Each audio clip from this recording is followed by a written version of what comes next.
Love, exciting and new. Hello, Hannah Waddingham here. Have you seen the fabulous new Sun Princess? World-class entertainment, exceptional dining, and the greatest pizza ever. It's a love. Don't miss our Come Aboard sale with up to 40% off and free room upgrades. Visit princess.com or call your travel advisor to book. Princess Cruises. Terms and restrictions apply. Offer ends 2/28/25. Ships of Bermudan and British Registry.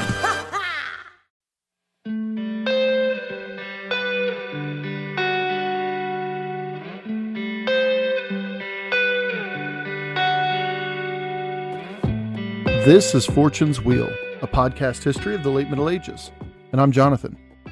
I'd like to start off with a quick and very appreciative shout out to our two newest Patreon supporters.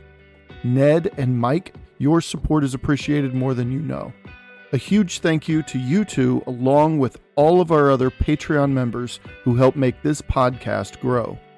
And if anyone else would like to show their support, you too can head over to Patreon, and for as low as $1, you can enjoy our growing catalog of bonus episodes, including a 7-part series on Poland's rise to prominence in the 11th century. I really like that one myself. You'll also find stories about Ireland after the Battle of Clontarf, the legends surrounding Edric the Wild, a few ghost stories I've written based on actual monk accounts written 1,000 years ago, an episode about a Jewish massacre in modern-day Morocco, and so much more. Head over to Patreon now to gain access to all of this. And again, thank you to our newest Patreon members. Now, Palermo is once again in Robert Guiscard's crosshairs. The Duke is riding high after Bari, and within 4 months he's already across the peninsula, aboard a ship at the front of a fleet, and making his way toward the second largest city in the medieval world at the time. Spiders or no spiders, Palermo better get ready. This is episode 119, and it's entitled Palermo, Take 2. Thank you for listening, and I hope you enjoy the show.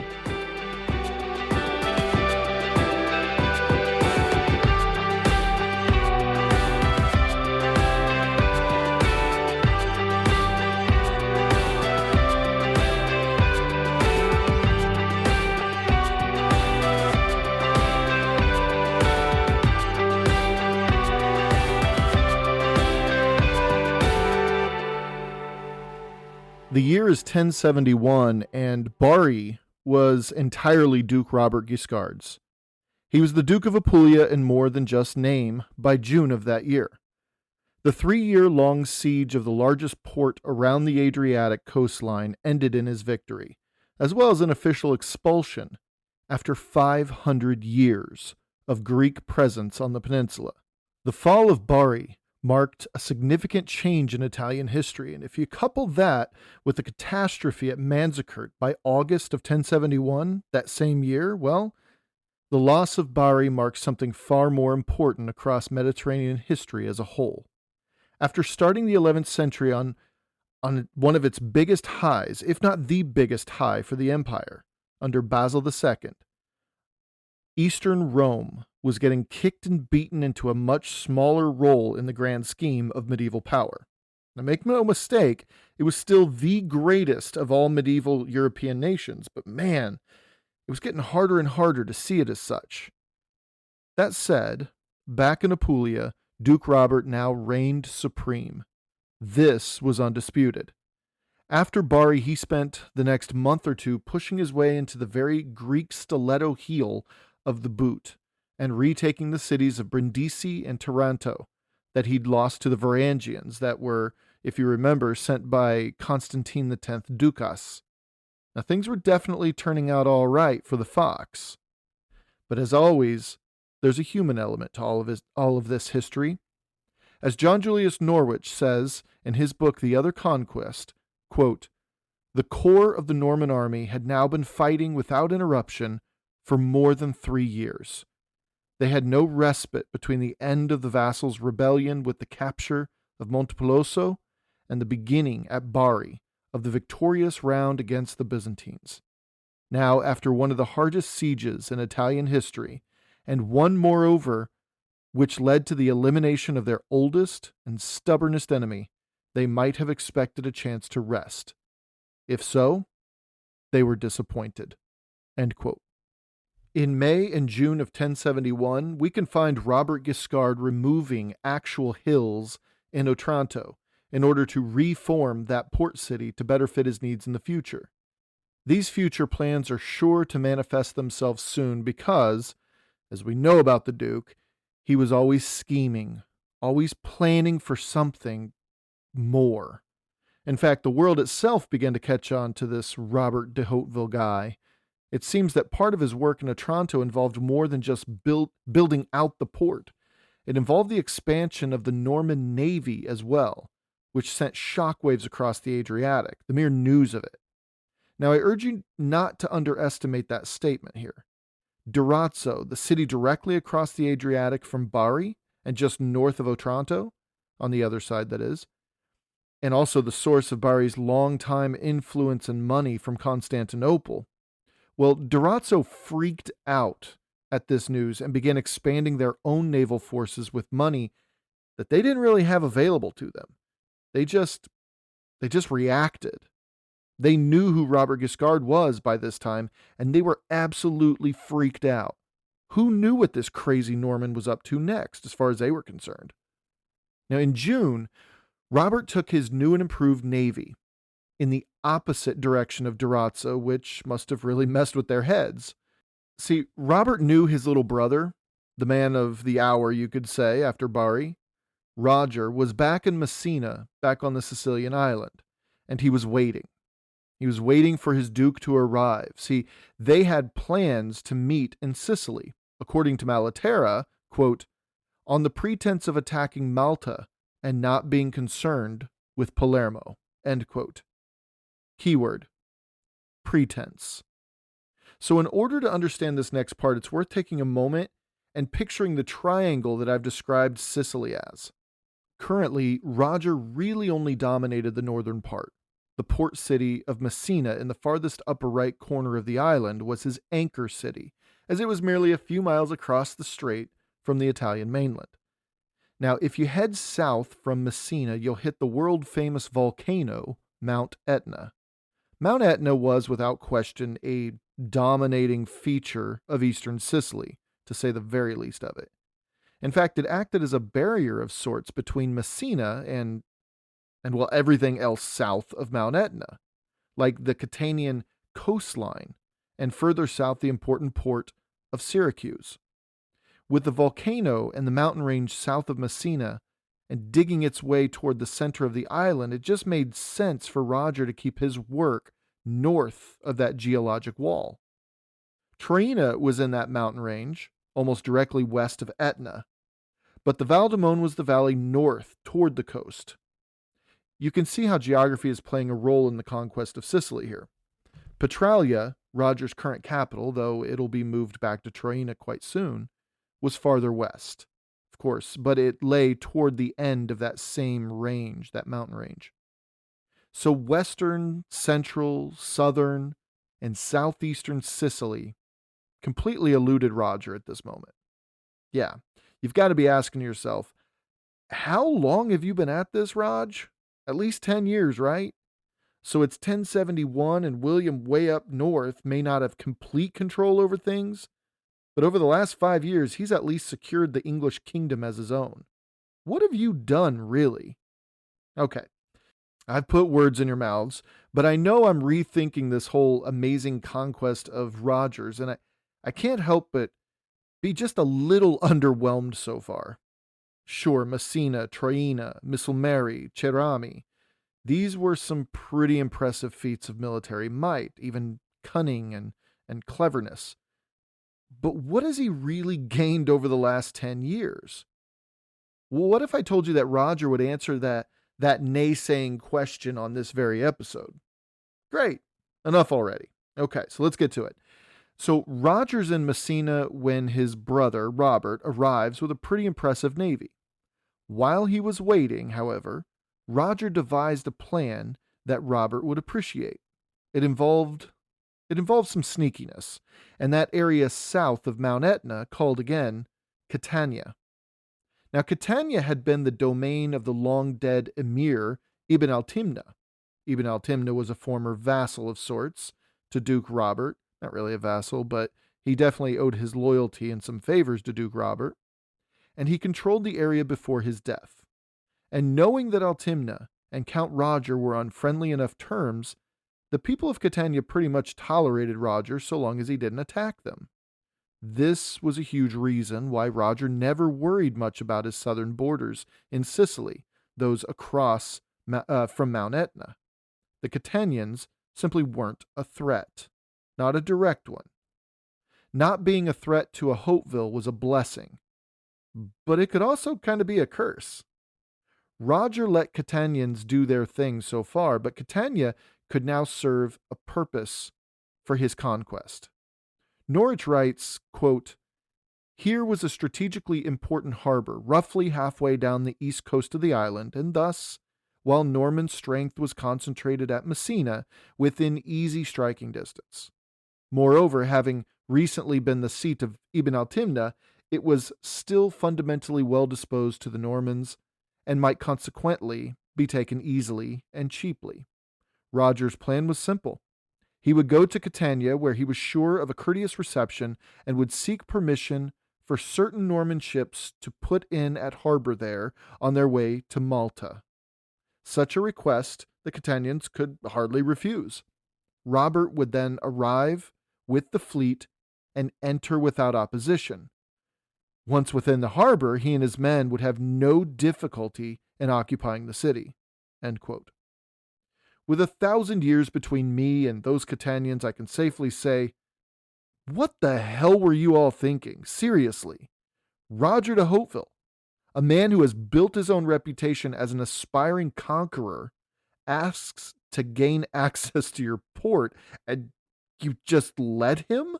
I mean, you all realize that they call his older brother rather unflattering nicknames, showcasing the man's deviousness, right? No?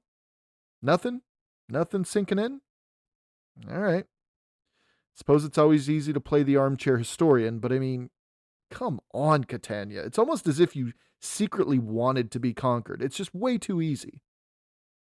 Anyway, Roger sails into Catania's harbor and offloads his men in full gear. After 4 days of resistance, you could say, the Catanians were forced to give in to Roger's demands.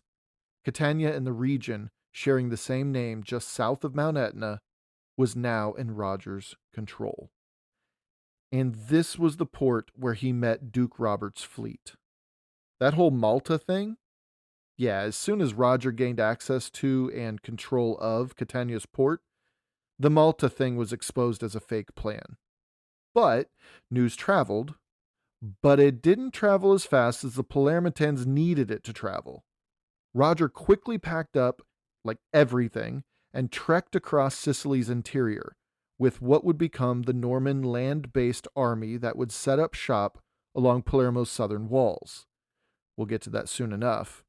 While Robert didn't feel, well, at age 56 or so you can understand, he didn't feel like making the same trek across Sicily's scorching, mountainous August landscape.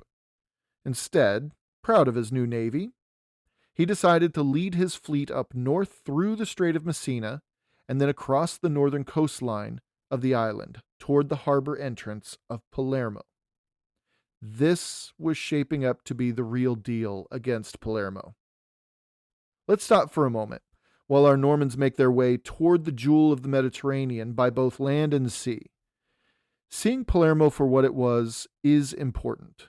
We know a little bit from previous episodes already, including the Patreon episode entitled A Pisan Delegation. But Palermo is so much more than we know.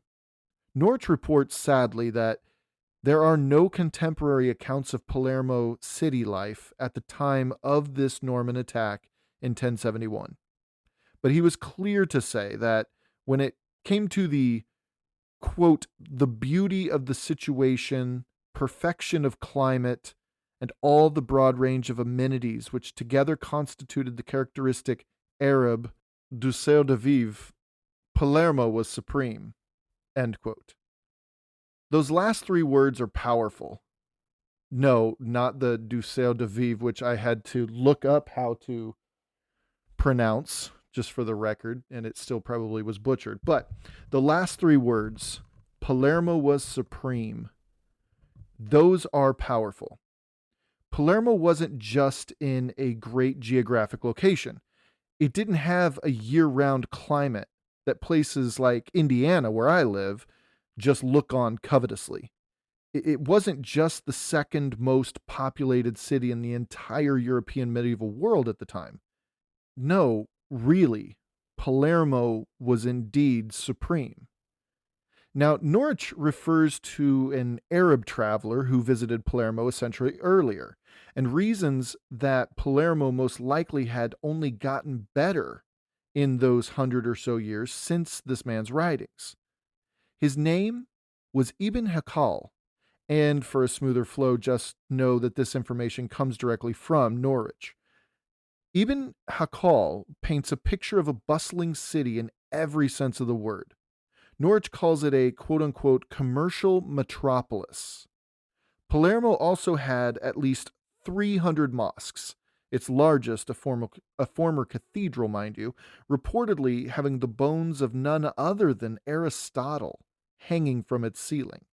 Now, truth be told, I've found nothing to substantiate this claim. In fact, all I can find is how no one really knew where exactly he was buried, but some Greek archaeologists are making strong claims recently that they found his burial, but that's beside the point. Really, at the time, you say Aristotle's bones are hanging in the mosque or cathedral ceiling. Well, by God, Aristotle's bones are hanging there. Norwich says, quote, countless markets, exchanges, streets of craftsmen and artisans, and one of the first paper mills in Europe, end quote. Okay, quick note about the paper. I'm going to go off on a tangent for a second. So we learned that Palermo was home to one of the first paper mills in Europe as of the late 900s.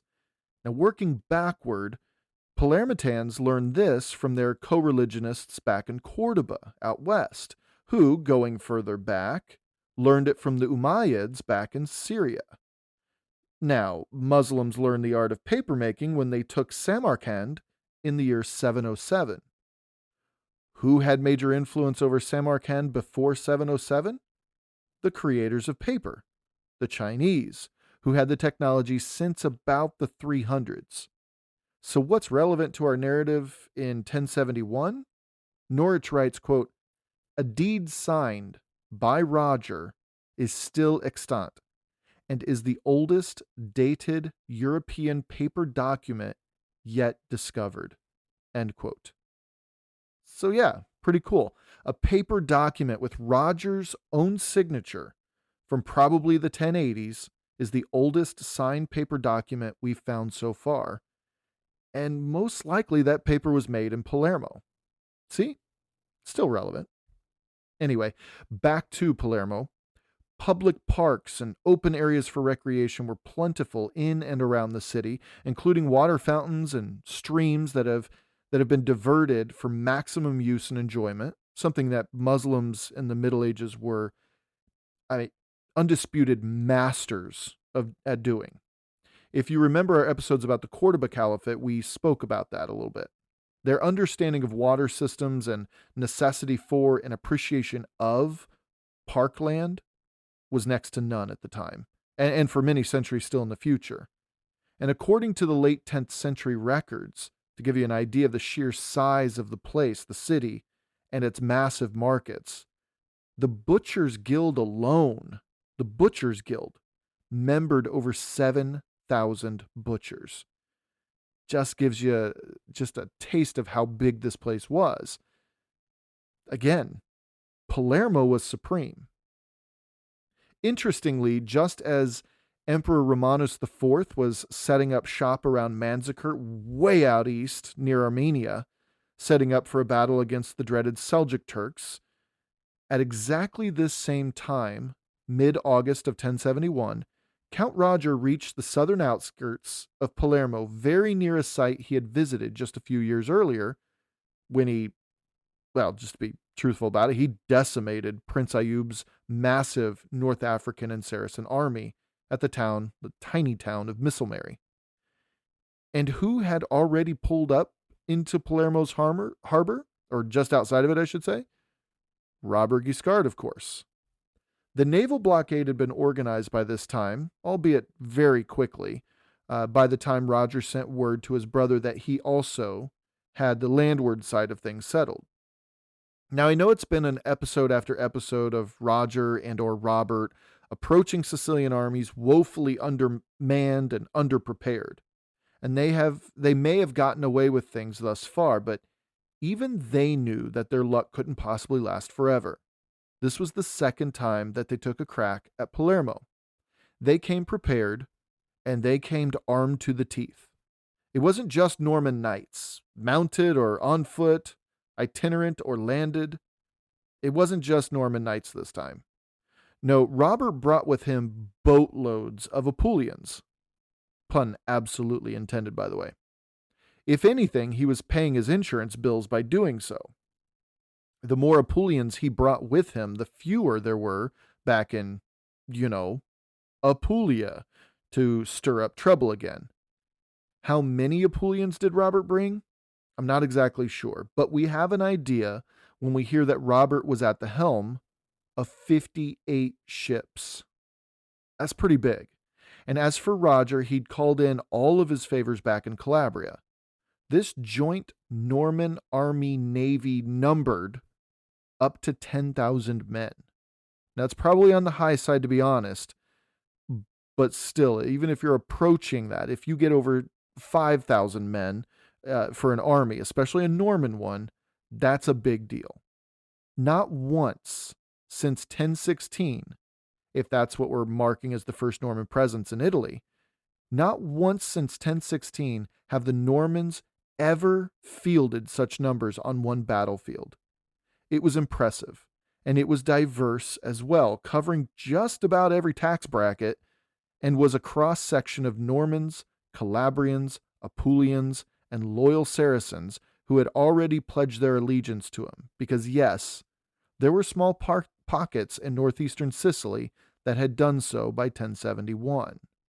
Also, I want to throw in there Bariats. Robert had also taken many, many people from Bari as another insurance plan to keep Bari from possibly exploding again while he was gone. Now, this whole thing, it was a slow process, this attack on Palermo, which, as you probably just guessed, turned quickly into, that's right, a prolonged siege.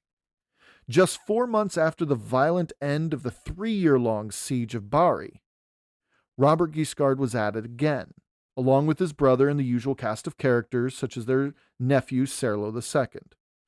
Little side note, I've alluded to it a few times, but being the year 1071, that ruffian, Roussel de Bayeul, had cast his lot behind Emperor Romanus IV. Well, we'll catch up with Roussel soon enough, but for now, just keep in mind that he and Roger had some sort of falling out at some point, and Roussel was currently way out east in Anatolia. Like I said, at this time, he was putting on everything he needed for battle in Manzikert. This second siege of Palermo would last 5 months. And even though Palermo was this magnificent, grand, wonderful, powerful, wealthy city, well, the Normans had learned a few things in the 8 years since they'd last graced Palermo with their presence. The Normans were sharp besiegers by this point, and they even had some naval acumen building up their repertoire. But, as Malaterra tells us, quote, the enemy kept up a keen and vigilant defense of the city, end quote. Now, during these 5 months, these Norman men would be very busy. The tension, the promise of conquest, couple that with the intense heat of a Sicilian summer and autumn, and the energy was just absolutely palpable. Roger had set up shop 2 or 3 miles east of Palermo, along the Areto River, which today flows through the southeastern side of the city, which had obviously grown in the last 1,000 years, so it's now currently inside the city. Again, back then, the Areto ran just outside of the city proper. This was a rather lush area to settle his army, which no doubt displeased the locals.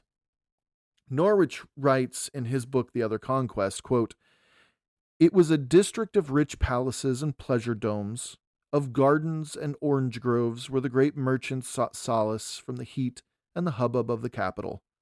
Still, there was no opposition.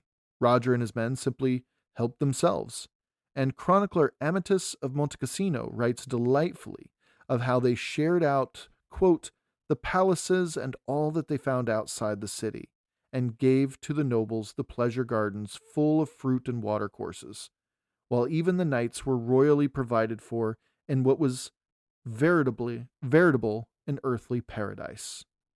End quote of both Amatus and Norwich. So Roger's setting up siege engines around the eastern and southern borders of the city. Back when Roger had captured the city of Catania, just a month earlier, he had traveled up through Traina. Now, at some point along the way, whether they were together in Catania or Roger didn't pick him up until he reached Traina, at some point, Serlo joined Roger's ranks, and he was with him outside of Palermo. As we know, Serlo, he was Roger's rock. So far as we know, Serlo had never let Uncle Roger down, and Roger had tasked Serlo with some pretty questionable orders from time to time, pretty risky stuff. But Serlo always came through, like always. There's not a recorded instance when Serlo absolutely let, Roger or Robert down. There was no question the bond that Roger and Serlo had formed over these previous several years, and Serlo would continue to play a pivotal role in Roger's plans. Anyway, Serlo had joined Roger at some point between Catania and Palermo, again, most likely at Traina, and Roger had once again tasked Serlo with a risky set of orders. Serlo was to hang back with a minimal number of mounted knights, and he would act as a rear guard on Roger's six. This would prevent any ambushes or sneak attacks as Roger moved toward Palermo and then set up camp. This was an absolute thankless job, but he did it nonetheless. He patrolled Roger's rear. Oh, okay, I hear it now. My bad. Serlo patrolled the outskirts of Roger's army for 5 whole months. Think about what that entails. 5 months on patrol. 5 months on horseback for most of every day. For 5 months. That's a long time, and Serlo was a beast, and so were the knights that were with him. It wasn't just Serlo, obviously. And to boot, so far as we know, there was no real trouble. As for Robert, floating just outside the harbor, he had set up a pretty solid blockade, and Palermo's maritime traffic instantly slowed to a mere trickle. They, all of them, even the unnamed soldiers and knights, were, as Malaterra tells us, quote and unquote, inflamed with equal enthusiasm. He goes on about Robert and Roger specifically, quote, they went everywhere, drawing up their men, organizing everything, threatening the enemy, providing their own men with a great many things, and promising them more, usually in the lead and never abandoning what they had started. End quote. Yeah, by this time, Palermo was seeing the unencumbered and fully focused Norman war machine, something that the island had yet to actually witness. Now, one day, early on, Roger sent men up the Oreto River toward one of the eastern gates of the city. This is very early on. There, a castle was manned by Saracen archers and foot soldiers. There were around 30 to 40 of them. Within just 15 minutes, the castle was taken by Roger's men, and the Normans had their first real step into the city. This would be the main fortified outpost of the land-based Normans throughout the siege. But 5 months was a long time, especially on the heels of one that lasted 3 years. Robert Guiscard, no one has time for that again. Guiscard must have dreaded another prolonged siege. Serendipitously, though, in the late autumn of 1071, it seemed like Roger had the land side of things under complete control. Serlo was still roaming the countryside, putting down any and all whispers of rising against Roger's forces, and Guiscard was still overseeing a pretty effective naval blockade. All things considered, it had become a waiting game. We don't know if it was October or November, But again, in late autumn, a fleet surprised everyone on the western horizon. They were ships, quite a lot of them actually, from North Africa. It seems Prince Ayub and his Zirids weren't quite finished with Sicily yet. And as far as Sicily saw things, the fall of Palermo would signal the downfall of the entire Muslim emirate of Sicily. It was, speaking religiously, an existential threat as far as Muslims on the island and back in North Africa were concerned. Let me repeat that, the two words there. An existential threat. It was nothing less. Robert Guiscard wasted absolutely no time at all and engaged the North Africans right there on the waves. After fierce fighting, a larger number of ships sank on the Muslim side of the fight than the Norman side, which resulted in those still bobbing in the waves racing back into Palermo harbor. Immediately, the Palermitan officials ordered the harbor chain to be raised, but Guiscard was not to be denied that day. As the chain is going up, he orders full steam ahead. To him, it was now or never. Robert Guiscard ordered every remaining ship to press at full speed into the harbor. To hell with the damn harbor chain. Just as the harbor chain was raised into place, the Norman navy slammed into it. Shockingly, the Norman navy snapped the chain which sunk to the bottom of the harbor. Right there in the harbor, with the entire city of Palermo, without question looking on, the Normans engaged the North Africans once again, but this time, things weren't just fought from boat to boat. No, the fighting very quickly leaked onto the docks, too. In full display to the city, Robert Guiscard and his men slaughtered every North African sailor who was in their sight. It was a powerful, brutal display of Norman ferocity and might, and it sent a clear message to the people of Palermo. With the harbor not only in Norman hands, but also in shambles, the city was now being pressed in on all sides. The absolute unthinkable was happening. Palermo would see the end of Islamic rule once and for all, they thought. And they were increasingly more and more powerless to stop it. At this point, in the ensuing weeks, Palermo was decimated by starvation, which led to diseases and all the slew of things that befell a besieged city. Morale was at an incredible low point for them. What's more was that all those siege toys that Roger had been building over the previous 3 or 4 months were being moved around the eastern walls. These included countless ladders with which to climb those walls, and even towers to have better vantage points. The brothers together, having squeezed the city so tightly on all sides, were free to plan ways to take the city. Starvation was taking too long in reality, and Robert had a duchy to get back to. A duchy that had a history of revolting every time he went out to relieve himself in the middle of the night. And speaking of Apulia, that's right, Robert had recently received word that according to Norwich, his nephew Abelard was still upset and decided to raise hell against the Duke in his absence once again. This time, Abelard's younger brother Herman and the barons of Giovinazzo and Trani have joined forces because, well, that's always worked out well for the rebels in Apulia in the past, right? Norwich ups the stakes with this thought, though. Quote, together they had won the support of Richard of Capua, now at the zenith of his power, of Gisulf of Salerno, and, quite probably, of the Byzantines. The insurrection, having begun in Apulia, was now rapidly spreading through Calabria also. End quote. Norwich continues, quote, Robert was faced with a cruel decision. Should he return at once, letting Palermo slip once again from his grasp, or should he remain to capture and consolidate at the possible risk of his Italian domains? End quote. Robert Guiscard, Duke of Apulia and Calabria, in more than just name, chose Sicily.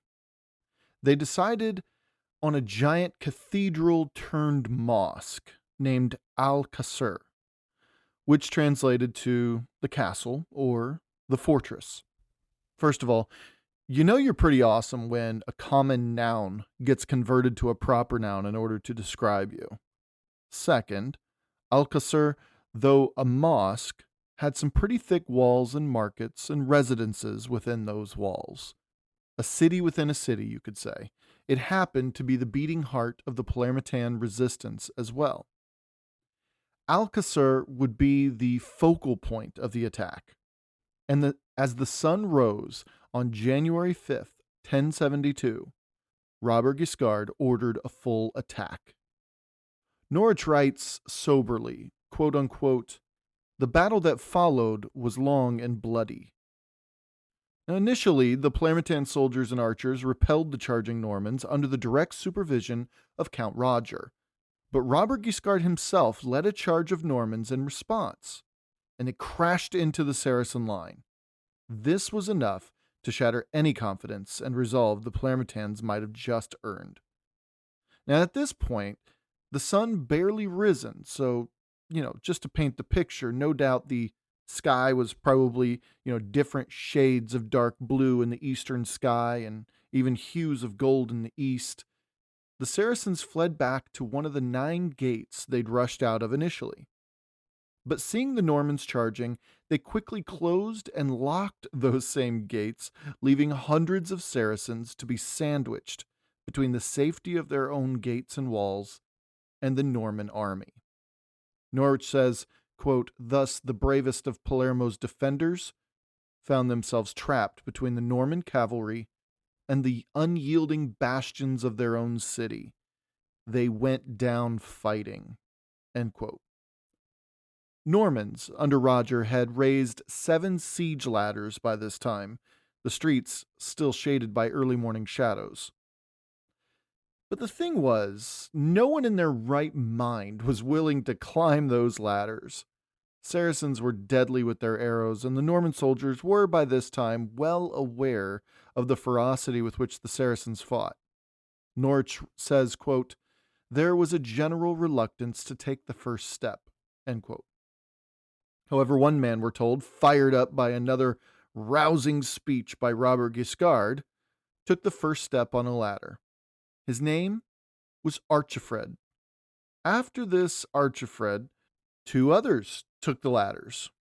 These 3 men, with their fellow soldiers watching on, made it to the top of the ramparts and even fought and killed a number of Saracens while there. However, Norwich tells us that their shields were damaged and they were forced back down the ladders. Looking on, Robert Guiscard decided that an all-out frontal assault on Alcasar was just not going to work. As he watched the sun rise slowly and the shadows on his men fighting in the Palermitan streets began to crawl back toward the walls, the battlements were beginning to teem with Saracens. The longer he waited, the harder it would be to climb up and take the ramparts, and it seems he'd waited too long already. Norwich writes, quote, "Telling Roger to maintain the pressure as strongly as ever, he slipped away with 300 troops toward the northeast. Here, between Alcasar and the sea, lay the more modern quarter of Alcalesa, the administrative hub of Palermo, composed largely of public buildings, the arsenal, the prison, the divan, and the government offices, the emir's palace rising importantly from their midst. This district, too, was fortified, but less forbiddingly than its neighbors, and, as the Guiscard had foreseen, it was now practically undefended. Up went the ladders, and soon the Norman scaling party, buoyant if a little blood-stained, was within the city, opening the gate to Robert and the rest of his men." End quote. Norwich adds, in an interesting little footnote in his 1967 book, keep in mind 1967, up until a few years prior to the publication of it, you could still see the particular portal that Robert walked into the city on the other side of the walls he'd just scaled. It was behind the altar of the Church of Santa Maria della Vittoria, near the Piazza dello Spaiissimo. However, as of 1967, the church inexplicably was torn down. That portal long, long gone. Ticked off at Robert Guiscard's trickery, Saracens fighting Roger's forces over at Alcasar's walls poured over to Guiscard's position just inside the walls of Alcalesa, resulting in another horrific bloodbath right there in the streets. The Saracens just couldn't compete with the battle-worn armor of the Norman knight. This fight was long and bloody, as Norwich told us earlier. What did he mean by that? Well, imagine this all going down within the first couple hours of daylight, literally one morning. Well, the fighting in Palermo streets didn't begin to ease until nightfall. I know it's a long time, but I was curious as to just how long exactly. Now, a quick search on the old interwebs showed me that on January 5th, 2024, dawn was officially at 6:55 a.m. and dusk was at 5:30 p.m. on the dot. Now think about that. If the records are true, this was a full 10 hours and 35 minutes of near nonstop urban fighting. The streets piled with the bodies of attacker and defender alike, blood staining the doors and walls of the buildings on either side. The very real, harsh reality of warfare, especially of this variety, especially 1,000 years ago, is that we can't kid ourselves and say that it was only soldiers who were lying amongst the dead and dying.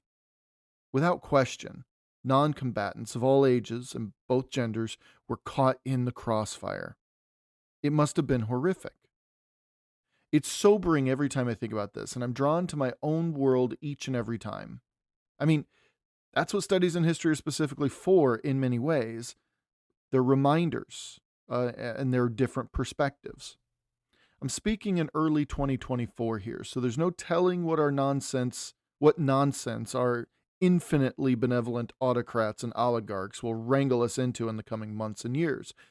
But regardless of where you stand on conflicts in the world today, thinking about places like Ukraine, Israel, Myanmar, Niger, South Sudan, Syria, Iraq, Afghanistan, I wonder how many of these non-combatants asked for such conflicts. Wonder how many Palermitans asked for it. History's good at perspective, and perspective is something this world could, in my humble opinion, could use quite a bit more of these days. Pepsid Complete knows that food is one of the best parts of game day. That is, until heartburn strikes. Thankfully, just one chewable tablet of Pepsid Complete provides dual-action heartburn relief with an antacid that starts working instantly and an acid reducer that lasts all day. So you can stay focused on that second helping of chili without worrying about heartburn. All day based on 8-hour symptom relief studies during the day. Use product only as directed. So, by nightfall, there in Palermo, January 5th, 1072, the Normans had won the day. And the city itself, almost, actually. Norwich used the term corpse-strewn streets. But the initial Norman goal of taking Alcacer had not yet, after 10.5 hours of fierce fighting, it had yet been taken. The fortress, as it was called, had held. But the Palermitans saw the writing on the wall. Early on January 6th, Palermitan leaders suppressed their more zealous leaders and underlings and convinced them that surrender was the most honorable course of action. Many Palermitans really did see this as a religious war. They saw this, as I said before, as an existential threat to Islam in Sicily. And in many ways it was, knowing the future. The Christians were pushing themselves across the island, and Muslim rule was collapsing wherever it went. At every turn, Sicilians, North Africans, they were losing to these Frenchmen, these Christian Frenchmen. How much more resistance could they possibly put up? Well, many of them in attendance felt that they would put up as much fight as Allah would allow, that is, until death. That was the only real option in many Palermitans' minds. However, as I said, cooler heads prevailed, and that morning of the 6th of January, they invited Robert Guiscard to a negotiation of terms. Robert obliged, accompanied by Roger. Robert, surprisingly, must have turned over a new leaf since Bari, just 8 months earlier, keep that in mind, because he promised absolutely no punishment for their resistance. Norwich says, quote, all Saracen lives and property would be respected. He desired their friendship and asked only their allegiance, and an annual tribute, in return for which the Normans would undertake to interfere neither with the practice of the Muslim religion nor with the application of the Islamic law. End quote. Quite magnanimous, to use a word from our episode on Bari. With the Duke were most likely many of the rebellious noblemen who could vouch for Robert's magnanimity towards those who had just been conquered, which I can only assume was brought up to prove Robert's intentions were sincere. One thing the Muslim leaders were on record as saying was a major concern was their ability to stay in power. Well, this involved being seen as men who still, in the face of defeat, stood up to their new overlords. Kind of a pride thing, I guess. And here's another surprise. Duke Robert took it on the chin and allowed the negotiations to stretch a few days until an agreement was reached. Robert was willing to play along and allow the Palermitan leaders to save face if it meant that Palermo itself would remain loyal to him in the long run. See? Growth. Our little Guiscard, it seems, was finally growing up. But Norwich gives us a bird's-eye view of the fall of Palermo when he writes this, quote, "Even then, neither they nor Robert Guiscard himself can have understood the full significance of their agreement. For the Saracens of Sicily, it marked the end of their political independence, but also the beginning of an age of unprecedented order and peace, during which, under a strong but benevolent central government, such as they themselves had never been able to achieve, their artistic and scientific gifts would be encouraged and appreciated as never before." End quote. So this one move to let the Palermitan leaders save face, and for the Muslims of Palermo to continue to practice their faith how they wished to practice their faith, well, this one simple gesture of goodwill from Christian to Muslim allowed the cultural elbow room, you could call it, to allow the Muslim scientist and the Muslim poet and the Muslim architect and the Muslim civil engineer and the Muslim author and the Muslim philosopher, all of them. It allowed them to flourish and to be welcomed into the Christian world of Sicily, which was nothing but a gateway into the larger Christian world. As I like to say, that's not nothing. And what was in it for the Normans, besides gaining the second largest city in the European world? Norwich writes, quote, "For the Normans it became the foundation stone of their new political philosophy, enabling them to build up a state that for the next 100 years would stand to the world as an example of culture and enlightenment, giving them an understanding of the breadth of outlook which was to be the envy of civilized Europe." End quote. Well, that's not nothing either, if you ask me. What I hope to be setting up properly is not to take anything away from Muslim Sicily or Byzantine Sicily or Roman Sicily or Greek Sicily or whatever Sicily, but Norman Sicily became a truly remarkable place. Not perfect, but remarkable, exceptional. It was an exception. History has rarely seen a nation or kingdom or empire or whatever become as culturally tolerant, rich, and enigmatic as Norman Sicily. And this would last for well over a century. But even then, it's not like it was some light switch that was just, flipped off. What happens in Sicily under Norman rule during the next century would define so much of what not only Sicily is today, but of the slow progression of Western values and ideals we cherish and embrace, and are currently fighting for, many of us at least, today. And in my very humble opinion, in my very amateur podcasting historian opinion here, I believe it started with Robert Guiscard's treatment of the fall of Palermo. Now, on the next episode, we pick up with how Robert set up his Palermo and what was finally shaping up to be his Sicily. And I can't wait to tell you about it.